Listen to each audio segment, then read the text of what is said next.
Today, we are joined by TEDx speaker, author, multi-podcaster. As you probably heard him before, he is an event coordinator and the founder of the audio digital agency called mustamplify.com or Amplify. Ronsley Vaz, welcome to the show. How are you? Very well, Mark. Thank you so much for having me. Oh, the pleasure is all mine. Listen, you've done a ton of things around audio, but I want to start here because I want to get clear on your story because you have an interesting and unique story and journey. So let's start at the very beginning. You started out as a chef and restaurateur. How the heck did you end up in audio and digital? So there's a story before that actually. So I'm actually a trained software engineer by trade. So I've got a master's of software engineering. I wrote a thesis on software engineering. Never thought of myself as an entrepreneur, and I used to work for a company, and I did a lot of helping the company go to an ISO 9001 and do software engineering stuff. And they paid for an MBA, which I did at a university in Brisbane, and the MBA switched on some business part of my brain that then made me get into financial advising, out of all places. So another sideways change. I did that for a couple of years, and while I was doing that, I started a restaurant, and then I hired a head chef to train me to get my chef license and my credentials. So I became a chef. So I've done all these different things, and I think because I have shiny ball syndrome, I just like look at the shiny object and I just go after it like a cat. And as a result, I've had 8 careers in my lifetime. And so a long story short, I had a chef. I had a restaurant on my own. It was my first proper business. It was my first business actually, and we did service on Saturday. On Sunday, the locks were changed, and I had a $500,000 of debt, and it was something that I never saw coming, and it was something that I could not pay 3 times the amount to learn again. The lessons I learned as a result of that, it was proper. Learn how to be an entrepreneur. Get kicked in the nuts, sort of thing. So, you know what, and then from that point, I think the journey is documented as, this is what happened. And I started a podcast. The podcast, got 1 million listeners in 4.5 months. And hold on a second. So the restaurant went under, obviously learned a ton of lessons. And then all of a sudden you went to podcasting. What made you make that jump into podcasting specifically? Yeah, great question. So Sundays, when all this happened, on Tuesday I had a job. I had to get a job because it was 3 months since I just got married. It was everything was changing, right? So but I had 5 jobs in 6 months. Something or the other just didn't work out, and I started the Uber for chefing, which was chefs that had spare time, that had just on casual, and people that knew that they needed to eat better, but just didn't know how to make it all happen. So chefs would go into their homes once a week, cook all their meals, put it in their fridge, and put it in their Google Calendar so they knew exactly what was for when. And it was this high-end service, and I was like, so I started to run that, right, and serve a bunch of needs, because the chefs were not getting a chance to express themselves creatively, because in restaurants the head chef writes the menu and you just do whatever the head chef says, pretty much. Right. And it's a very it's run in that manner, like a kitchen. It looks like an orchestra. There's lots of things happening, and it's an amazing setting to learn in. But it's run it's hierarchy. So I think a lot of chefs and cooks are creative by nature, right? They're not in there because they like to follow a rigid path. So, okay, cool. So you're giving them that outlet, and you started to run this Uber for chefs, and then what happened next?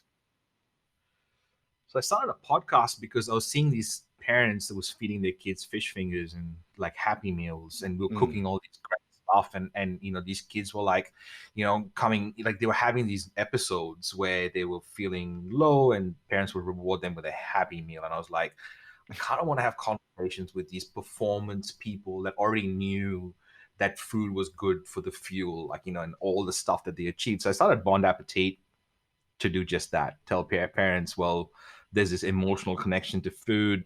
Be aware how, it's, you're impacting them. And that show went out 3 times a week, Monday, Wednesday, Friday. And in 4.5 months, we had like a million listeners, because what happened was iTunes put us on the banner section.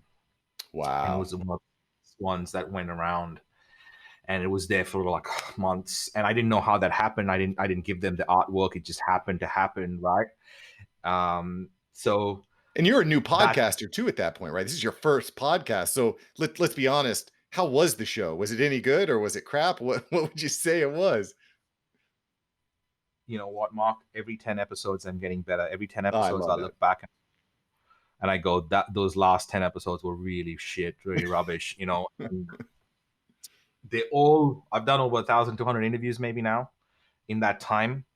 And I can tell you that it's all learning. Every time I learn a little bit more, every time I do a little bit more, I know there's so much more to learn, I Mm. suppose.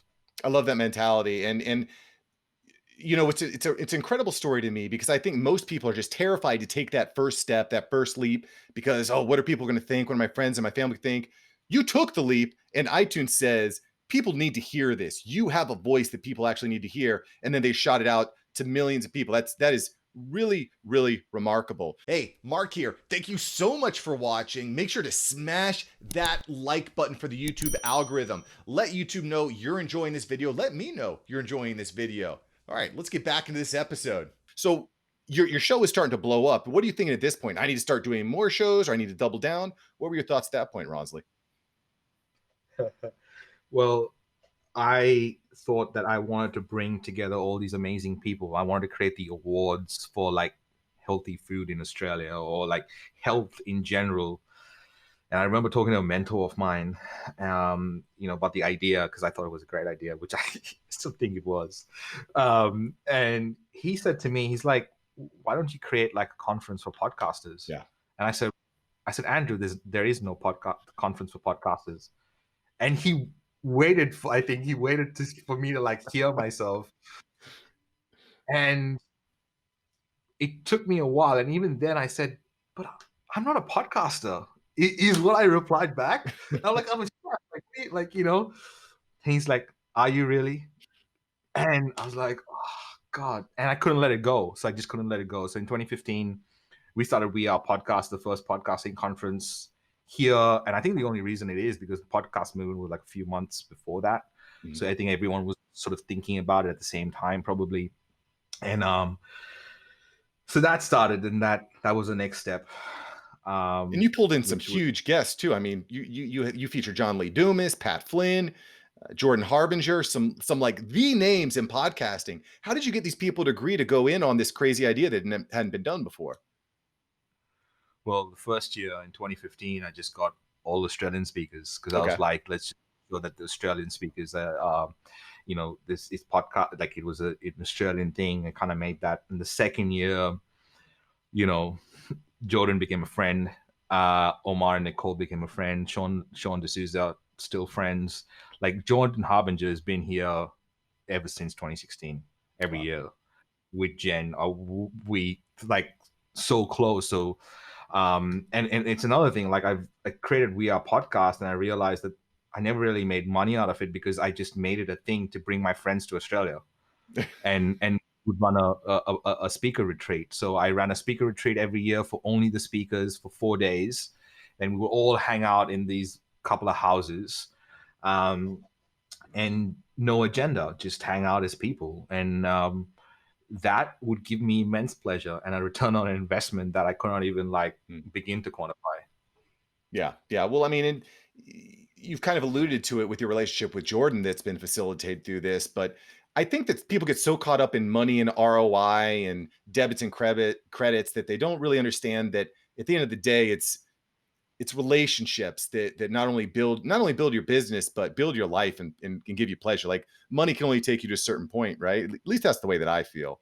Um, so Yeah, so I couldn't I couldn't agree with you more, Mark. I just want to make a comment on there because I feel like we've been, as humans, we know how to have relationships, but somehow we are looking for the step-by-step method and we make it monotonous, and we shouldn't be doing that. Just create a relationship.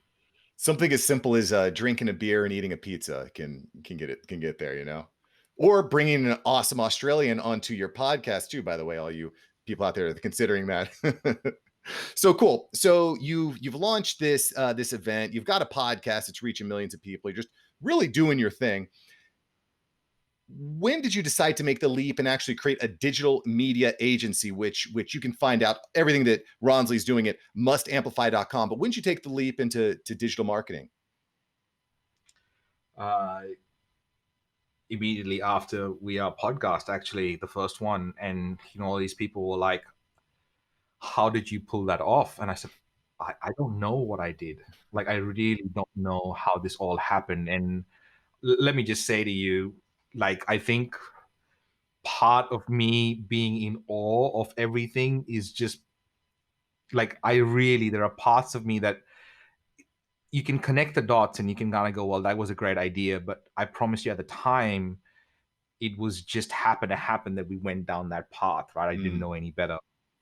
So I kind of thought to myself that what happened when I got a whole bunch of listeners, my friends asked me to start a podcast. Can you help me start a podcast, Ronsley? And I said, well, yeah, here's my Evernote folder. And they went, well, I don't understand anything. So I started a training program, and I had training people in groups to start their own show, and I sold, like, I think I had 32 grand in a week or something, because I sold 8 of them. Like 2 of them were like in person, one-on-one, and 6 of them were in a group.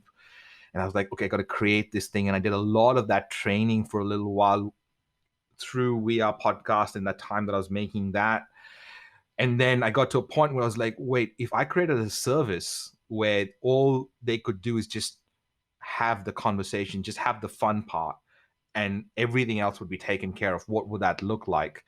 And rather than make the service, I actually said, let me get 10 clients. So I went and found 10 clients that would pay me. So I said, half the price. You'll get this half price for life if you come on as one of our beta clients. We had 8 clients in like a couple of months, and one of them called me and said, I need to refer you to someone. A friend of mine, can you send me a website? And I said, let me call you back, because I didn't even have a name. I literally Googled powerful verbs, and I didn't even get to B. Amplify sounded right before, and I called him back immediately. Said, it's called Amplify. And then I registered the name. There was no Amplify available because someone else took it. So I called it Must Amplify. That's the true story of how we called this company. And then paid for branding, got the website out a couple of months later. By October, we had our first awards. By November, we had more awards. And by February, we became $1 million company. But it was after 11 years of work and failure. Right. Well, it's amazing, like going all the way from your beginnings, not even sure what you were going to do, to take an MBA class, to opening up the restaurant. I mean, just this entire journey. It's really remarkable. People see the tip of the iceberg, but I don't think that people can fully appreciate. I'm sure there's days where you wake up and you're like, how the heck did I get to where I'm at today? Right. Because it's amazing what happens when you start getting uncomfortable and taking steps forward. That's been what my focus has really been on. So I'm curious, Ronsley, when you're talking to business owners, when most business owners think of marketing, they think, oh, you're going to run Facebook ads, so I'm going to get a direct, a very quantifiable benefit immediately. What is the value proposition that a business owner gets from having something like a podcast? Yeah, that's a great question, because here's the thing. If you're not getting 3 returns from your podcast, it's super important to realize that the podcast hasn't been set up correctly. Because everyone seems to be a social media expert because they've had Facebook for 10 years. But, like the same way, people seem to be podcast experts who've done, a few shows. And here's the problem with that myopic view. is that your perspective is only as limited as your experience, right? If you just see so many things, your perspective is only as limited as that. I've got so much to say about this, obviously. I love it. I Uh, love it. Lay it on me because I honestly, I think that most it's kind of like the way that Gary Vee sees marketing and brand building. It's a long game.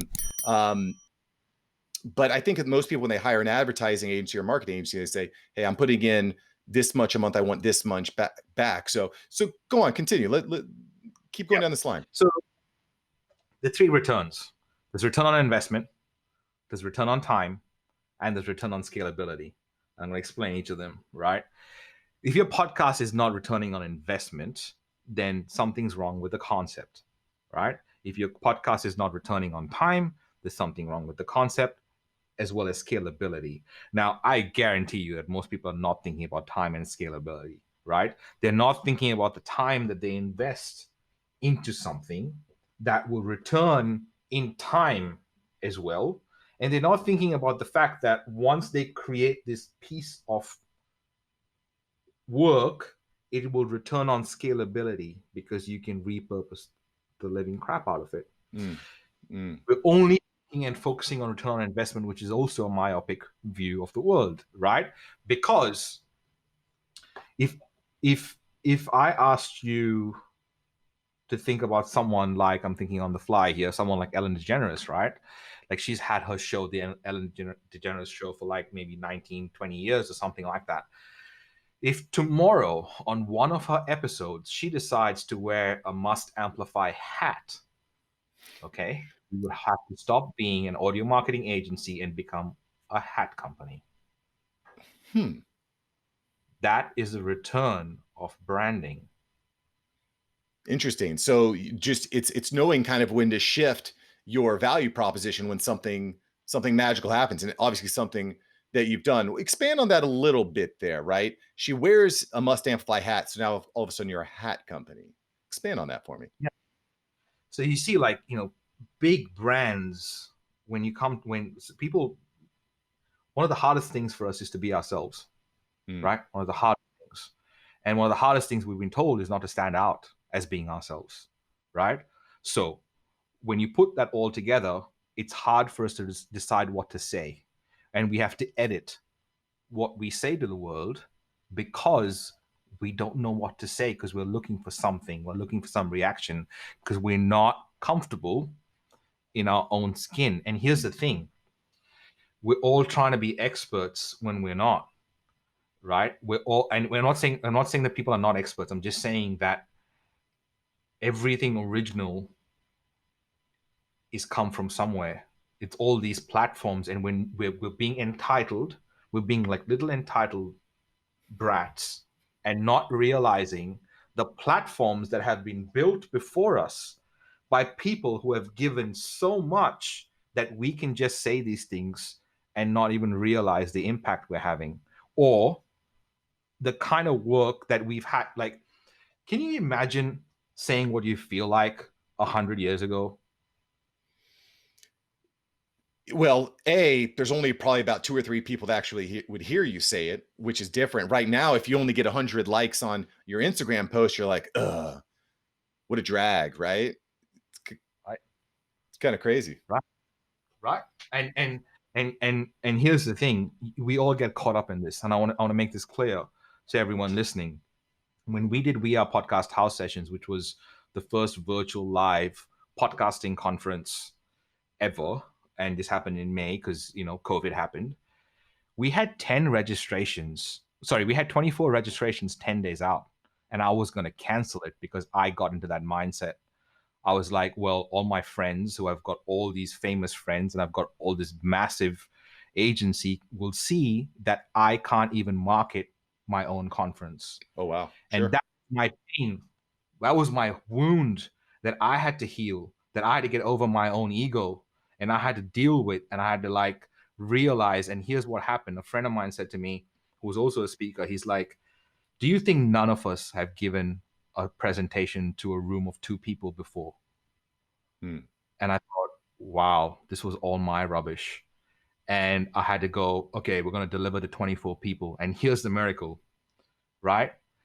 48 hours before tickets sales close, we get 170 registrations, and we had maybe 220 people from 15 countries attend We Are Wow. Podcast House sessions.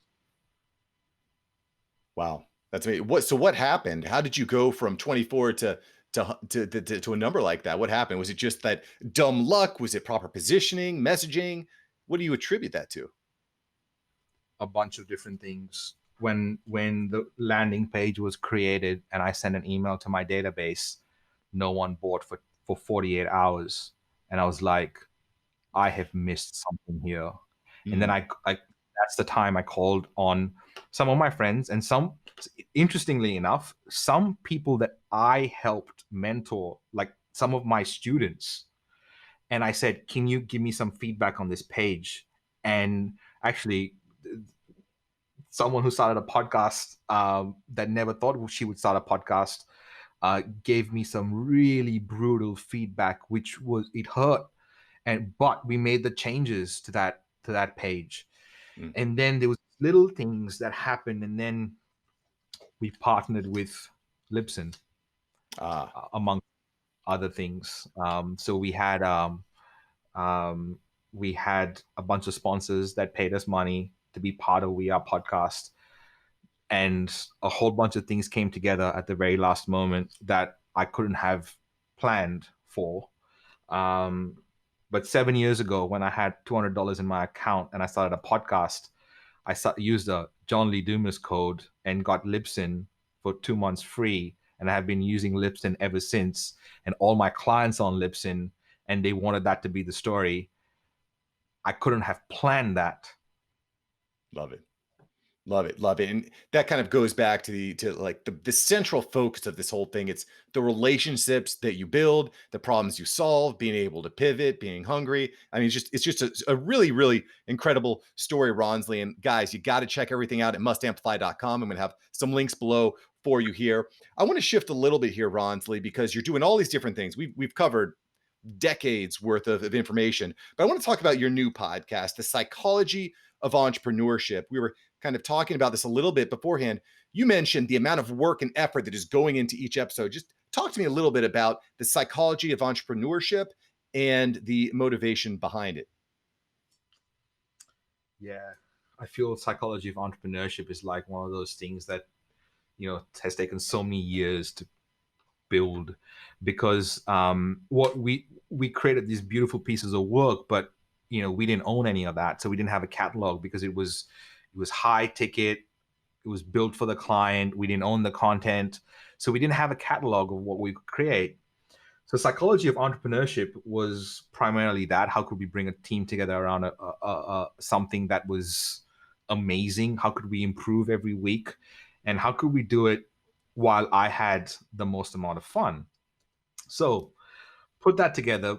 Before COVID happened, I would travel uh, anywhere on the planet and have a long conversation with my guests. And Hmm. we'd hang out, have lunch, we'd have dinner, whatever it is. And we'd get like a long content, like long interview. Like how long are your interviews? A couple hours, 3 hours? Yeah, a couple of hours. Exactly. And then, so, and before that, my team has spent like 6 hours only on research to give me one page Wow. and 1 hour listening. So I got one page of information for me to consume and 1 hour of listening on the way, so that I can prepare for this conversation, Hmm. or this interaction rather. And then we have the interview. That's a long form that gets sent to the audio team, which obviously does all the normal stuff and makes it a long form, great podcast interview episode. That gets sent to content, which removes 20 minutes of highlights from the guest, which then gets transcribed and gets sent to scripting, which I get to do and put that all those pieces together. I narrate that. It gets sent back to the audio team, who do sound design, narration, audio design on top of that.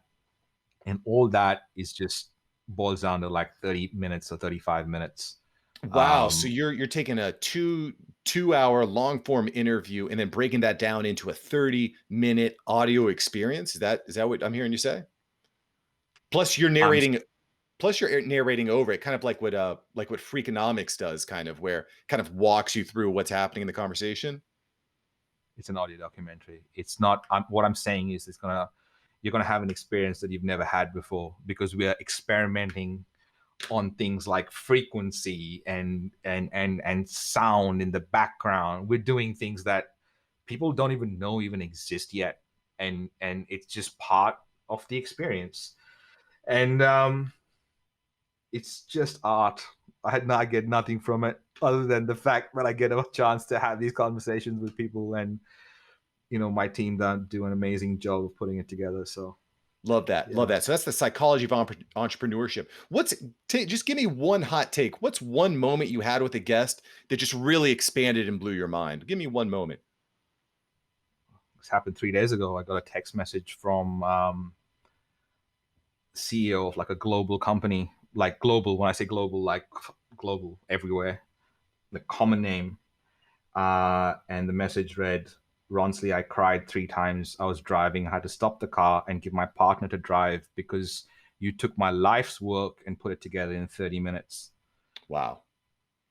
Wow. I'm definitely gonna have to check that out. Psychology of entrepreneurship. Wow, that's Yeah. powerful. And that's part of the magic of podcasting, I think, is once you start living it and getting into it, you start getting these messages out of nowhere from people you never would have necessarily expected. And it gives you the ability to connect and build relationships in a way that you would never have gotten a chance to speak to this person without this art, right? It just wouldn't be possible. It wouldn't be possible. Not at all. And I'm extremely blessed, and I realize my responsibility to always tell the truth and put the right information out there, and find a way to represent the information correctly, have an equal amount of diversity on the show, get perspectives, whether I agree with them or I don't agree with them. It's really important for me to set the example of what journalism was meant to be, especially today, Mm, and give a voice. And because here's the thing, right? Our deepest, like, our biggest gift lies next to our deepest pain, our deepest secret, the things that we're trying to hide, like our deepest scar, right? And I wasn't heard. My voice wasn't heard when I was growing up. So funny enough that I created everything around me to make sure that other people's voices are heard, including myself, right? And sometimes we're running away from these scars, and actually the scars are the bits that we should run towards and create from there. I think all artists do that, I think. I love that. I love that. And that's why podcasting gave you that ability to amplify your voice. We've been talking here with Ronsley Vaz from Must Amplify, creator of one of the first all audio digital marketing agencies and the host of the now Psychology of Entrepreneurship. Ronsley, before I let you go, I have a couple rapid fire questions for you if you're ready, if you're all buckled up and ready to rock. Let's do this. Awesome. So if you're a business owner, which you are, what's one must-have item that every business owner should have that costs less than $50? Zero amount of bucks for anyone is you got to have a close amount of close people that can help you level up at every step of the way. Like, have people around you that can show you, be the mirror to the things that you don't want to see. $0. Mm, that constructive criticism really hard to find and hard to take sometimes too. I'm with you there. What's your favorite subscription right now? Audible. It has been since, I don't know, since forever. I've been an Audible fan before I was even a podcaster. Love it. Surprisingly enough, John Lee Dumas's answer as well. So you guys got something in common there, amongst other things, obviously. Um, if you had 10 seconds with yourself 10 years ago, what would you say? Keep going. I like that. I like that. Final question here for you. If you had a billboard message that could reach millions and millions and millions of people, what's going on your billboard, Ronsley?